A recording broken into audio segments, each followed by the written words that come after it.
Hola, ¿cómo están? ¿Cómo la llevan? Bueno, hoy nos vemos a una hora completamente diferente, pero hay que variar un poquito, ¿no? Porque si no, así, no quería dejar de leerles algo hoy. Les voy a leer un cuento del Divino de Andrés Neumann. Cuando hablé con Andrés Neumann hace ya varios años acá en Manchester, me quedé como totalmente enamorada. Un enamoramiento así intelectual, literario y muy humano. Es un escritor maravilloso, me gusta mucho cómo escribe, pero también es un ser humano muy cálido y me encantó conocerlo. El libro del cual les voy a leer hoy se llama Hacerse el muerto, de Andrés Neumann. Y el cholulaje total, miren, me encantó que me lo dedicara así. Imposible hacerse el muerto cuando se habla con Mariana. Me encantó, re divino. Bueno, presten atención. Este relato se llama Juan José. 1. Juan. Escribo estas líneas para ordenar el tiempo. No hay nada más desordenado que dejar de escribir lo que sucede. Y las cosas en casa últimamente son un puro desorden. Mi madre acaba de servirme el desayuno. Su sonrisa parece tan idéntica mañana tras mañana que empiezo a sospechar que no percibe que los días pasan. ¿Vivirá instalada en un pasado continuo que ha desplazado al presente? Sería una forma ingeniosa de eludir el futuro, que en su caso no creo que le depare grandes promesas. Quiero mucho a mi madre. Lo de mi padre es distinto. No porque yo no lo quiera, sino porque ninguno de los dos hemos logrado ponernos en el lugar del otro. Es paradójico. Para afirmarlo he tenido que ponerme en su lugar. Precisamente por eso, me insisto, escribo estas líneas. Si no me cuento el asunto, no entiendo qué lugar ocupa nadie. El caso de mi padre es diferente porque trabaja y tiene, por así decirlo, su mundo fuera de nuestro mundo. Él habita la casa de manera más saludable porque no está realmente aquí. Nos visita y desaparece. Cuando le quedan pocos minutos para marcharse, noto cómo se alegra. Le sobreviene un humor tan excelente que es una lástima. Pareciera decirnos que tenga que marcharse a la consulta. Pero así es la lealtad con los pacientes, etc. ¿Cuánto de esto nota mamá? Misterio. Ella sonríe y me prepara el desayuno. ¿Y yo? Hablo poco con mi madre, me callo demasiado con mi madre y me avergüenza comprobar cómo sigo eludiendo las tareas domésticas. Acabo de cumplir 33 años y todavía vivo en la casa de mis padres. Formulado así, descriptivamente, ya suena a reproche. ¿Qué otras introspecciones podría hacer? Muchas, pero no ahora. Tengo que leer mis últimos informes, anotarlos y pasar todo a limpio antes de la sesión con José. 2. José. Lunes 30 de abril. La situación a veces parece estancarse. No sé si interpretarlo como un fracaso o un pequeño logro. Trato de estimularme pensando que sin mí el paciente estaría peor. Este consuelo me dura poco.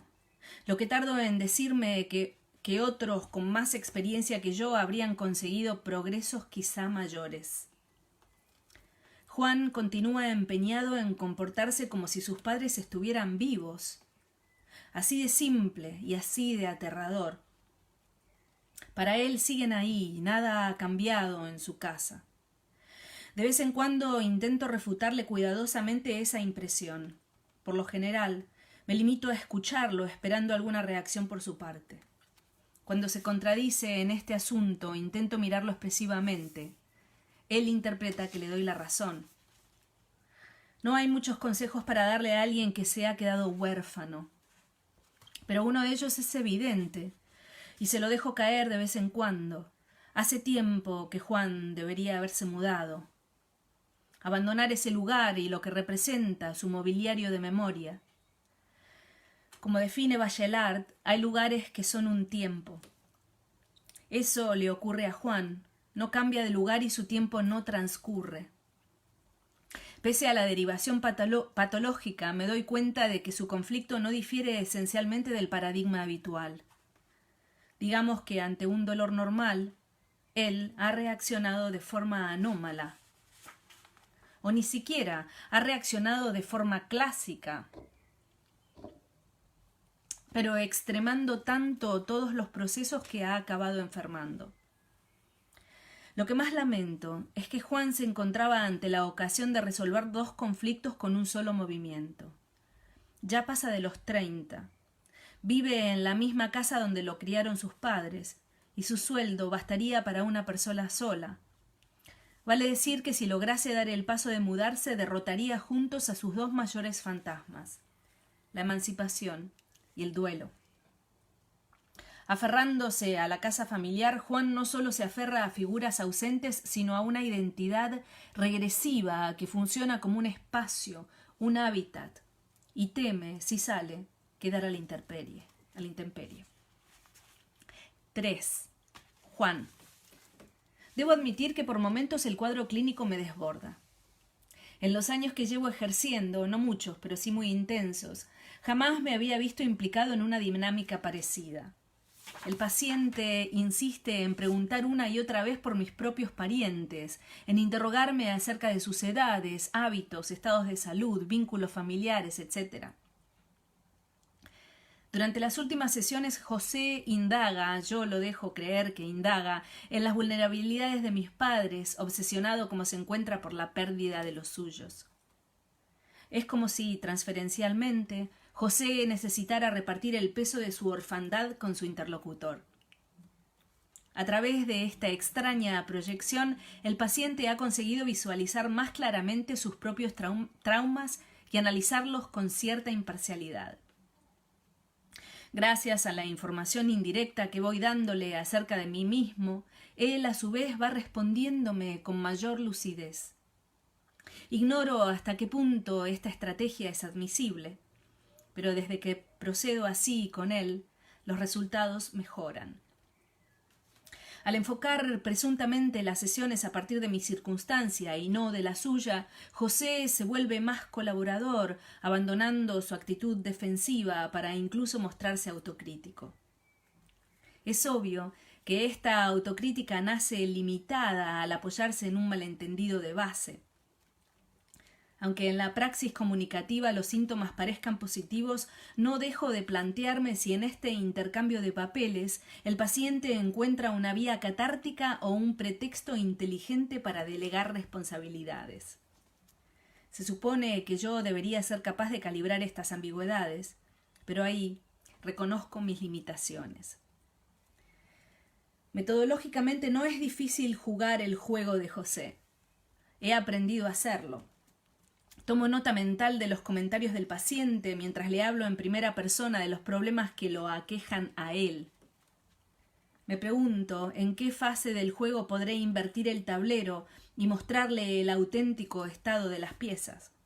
Y sobre todo, me pregunto si justo antes de ese crucial momento de ignición José me dará algún tipo de aviso. Intercalo 2 breves paréntesis de índole personal. 1. Aunque sinceramente creo mantener la debida distancia a lo largo de las sesiones, no dejan de inquietarme los escorzos autobiográficos que últimamente me veo obligado a hacer. En especial, cuando el paciente me interroga sobre detalles concretos que desconozco en su caso y que para mantener la ficción de verosimilitud me fuerzan a responderle con la verdad o con cierta versión de la verdad sobre mí mismo. En la última sesión, por ejemplo, José se interesó por el trato que mi padre le había dispensado a mis mascotas. Como yo ignoraba ese pormenor de su infancia, tuve que contestarle recurriendo a mi propia memoria infantil. Fue apenas un detalle, pero me puso en guardia. 2. Exponiéndole el caso a mi padre, él quizá podría orientarme desde su larga experiencia. Pero temo que si lo dejase intervenir su ayuda resultase contraproducente para mi autoestima. Desde siempre mi padre ha tendido a invadir mi territorio profesional, tanto como se evade de su territorio conyugal. Sé bien que esas intrusiones han sido consentidas y que en última instancia son culpa mía. Esa misma certeza me detiene. Por otra parte, si pese a todo decidiera hablar con mi padre sobre José, estaría incurriendo en una paradoja imperdonable. Procurar que mi paciente se emancipe de la figura paterna, mientras yo mismo doy un paso atrás al respecto. 4. José. Lunes 14 de mayo. Las sesiones continúan discurriendo del siguiente modo. Juan se presenta en la consulta y para ser capaz de nombrar su luto o quizás para eludirlo, se comporta como si él fuese el terapeuta. Yo, a mi vez, trato de formularle todas las preguntas y observaciones que mi rol de simulado paciente me permite. Esta dinámica viene manteniéndose desde la última crisis aguda que sufrió el paciente. Si entonces accedí a este enroque simbólico, naturalmente sin llegar a revelarle nada de veras íntimo y preservando en todo momento la reserva que dictan el oficio y el sentido común, ello se debió a que el paciente no tardó en comenzar a hablar de sí mismo con una fluidez y una franqueza antes impensables. Aunque sigo albergando ciertos escrúpulos respecto a esta maniobra, repasando mis fichas advierto que por comparación las conclusiones de las sesiones con Juan no se diferencian tanto de las de otros pacientes que siguen la terapia ortodoxa. Según su evolución en las próximas semanas, consideraré la posibilidad de prolongar un poco más la excepcionalidad o, eventualmente, devolver las sesiones a su lugar y restituirle al paciente sus medicaciones previas. Ver recetas 17.doc. El monotema de nuestro intercambio no presenta variaciones significativas. Cuando en mi rol de supuesto paciente que experimenta la clásica curiosidad hacia su terapeuta lo interrogo acerca de su propia vida personal, Juan se refiere a su rutina como dando por sentado que sus padres viven. Incluso me describe pequeños incidentes cotidianos con una vividez sobrecogedora. Haciendo abstracción de la patología, sus reflexiones sobre el matrimonio, la convivencia o la autocomplacencia de los hijos resultan de una profundidad y una mordacidad asombrosas. Pese a mis prevenciones, no puedo sino aprobar íntimamente muchos de esos comentarios. Por poner un ejemplo, en la sesión de hoy me ha manifestado que la generación nacida en los 70 es huérfana por exceso, es decir, una generación que se siente desprotegida por culpa de la protección enfermiza que sus padres le han dado. Juan es más o menos de mi generación y yo también soy hijo único. Esta circunstancia contribuye a que a veces, fugazmente, me distraiga de su caso para remitirme a mi propia experiencia, lo cual dificulta más el exigente equilibrio que nuestro juego de inversiones me obliga a mantener. Hago constar, a modo de llamada de atención, estas pequeñas interferencias en la comunicación con el paciente. 5. Juan. José da por momentos muestras de empeorar, o al menos creo intuir en él síntomas de una inminente recaída. En las últimas sesiones tan solo colabora cuando la alteración de nuestros roles se escenifica de manera muy rígida. Hasta hace poco yo lograba trasladar el diálogo a una zona intermedia en la que, pese a las premisas del juego, me era posible moverme con relativa libertad e introducirlo a expresarse, siempre que nuestro reparto tácito, él ansía preguntar, a mí no me molesta responder, no fuese cuestionado explícitamente. Ahora, sin embargo, la actuación se complica debido a que José apenas se permite digresiones personales y tiende a resistirse cuando me salgo del guión y le formulo preguntas íntimas. De esta forma me veo limitado a proyectar sus propias inquietudes en mis cada vez más largos monólogos, debiendo conformarme con cazar al vuelo y analizar rápidamente sus escuetas apostillas. A través de mis respuestas, procuro insuflarle al paciente ciertas dosis de realidad, a sabiendas de la repercusión especular que mis palabras tienen en él. Lo incómodo, desde un punto de vista subjetivo, es que esta intensificación de la dinámica ha propiciado que el paciente se sienta con derecho a hacerme interrogatorios cada vez más impertinentes, dirigiéndose a mí en un tono exasperante. Llegados a este extremo y releyendo los informes de las últimas sesiones, dudo de hasta qué punto he acertado al reforzar el juego de José. Para mayor confusión, dentro de su creciente mutismo, el paciente muestra una estabilidad de ánimo de la que antes carecía, y sus gestos, voz, ademanes, coordinación motora, se han serenado notablemente. He expuesto al principio, de acuerdo a la evolución del juego de roles, mi sospecha de que el paciente pueda haber empeorado. Sin embargo, desde una perspectiva estrictamente conductual, parece haber mejorado. Respecto a esta aparente contradicción, temo que mi escasa experiencia profesional esté jugándome una mala pasada, aun cuando percibo cómo dicho bagaje se enriquece con el experimento. Tengo la convicción de que por la vía de esta praxis atrevida alcanzaré antes el nivel de mi padre, igualando o superando su desempeño clínico. Por el momento continúo sin hablar con él de este caso. No sería recomendable. Esto es algo que debo resolver yo solo. 6. José. Lunes 28 de mayo. Esperanzadoramente, Juan parece haber asumido mis frecuentes preguntas como un hecho consumado, y se doblega ante el deber de responderlas. Las confidencias ficticias que me veía obligado a hacerle se han reducido al mínimo, y predominan los momentos en los que me limito a escuchar y a ejercer mi verdadero rol un tanto paradójicamente, es decir, pretendiendo que soy un paciente que prefiere escuchar las confidencias de su locuaz terapeuta. No se me oculta que los progresos de Juan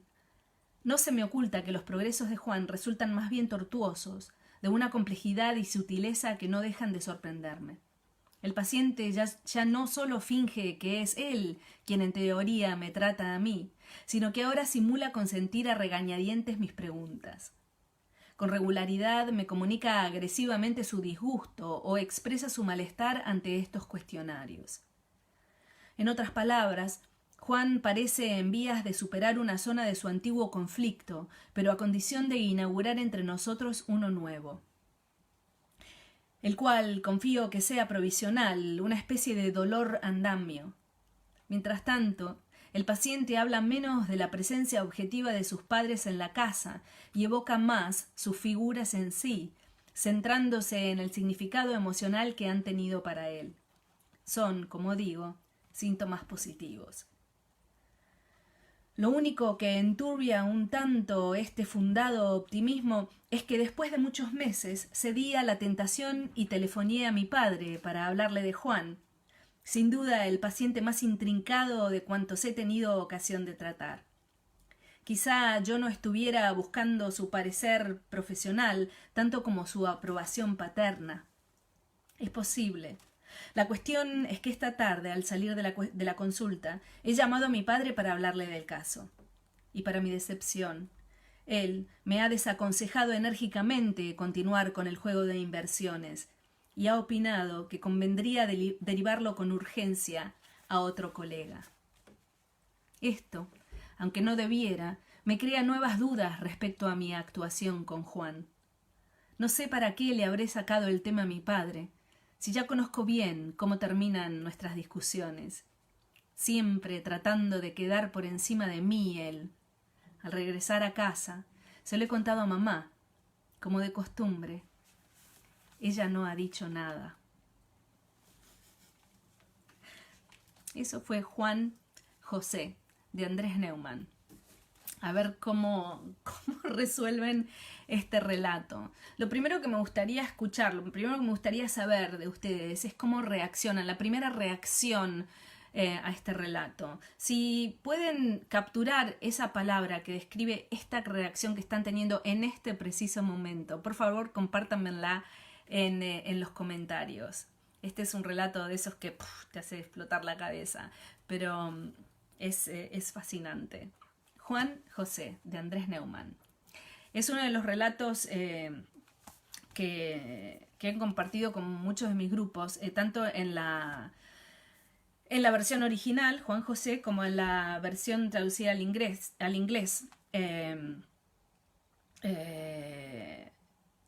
que mantiene el mismo título, Juan José, pero bueno, el resto está, bueno, por supuesto traducido al inglés. Uno de... ¿quién es quién? Sí, buena pregunta. Seguimos hablando de este tema de la dualidad, etc. Andrés Neumann es uno de estos escritores contemporáneos que me fascinan y de los cuales tratan todos mis talleres, ¿no? Pero de estos escritores argentinos contemporáneos. Pero entre ellos, mañana en el taller de los viernes, que ahora abre sus puertas a nuevos lectores, vamos a comentar cuentos de Samantha Schweblin y de Lina Meruane, otras dos contemporáneas. Samantha Schweblin es argentina, por supuesto, y Lina Meruane es chilena. Ellas dos mañana en el taller de los viernes. El que se quiera sumar, la que se quiera sumar al taller de los viernes, me avisa, por favor, porque estamos abiertos a nuevos compañeros. Bueno, gracias por escucharme y no se olviden de comentarme esa primera reacción, por favor. Nos vemos, gracias.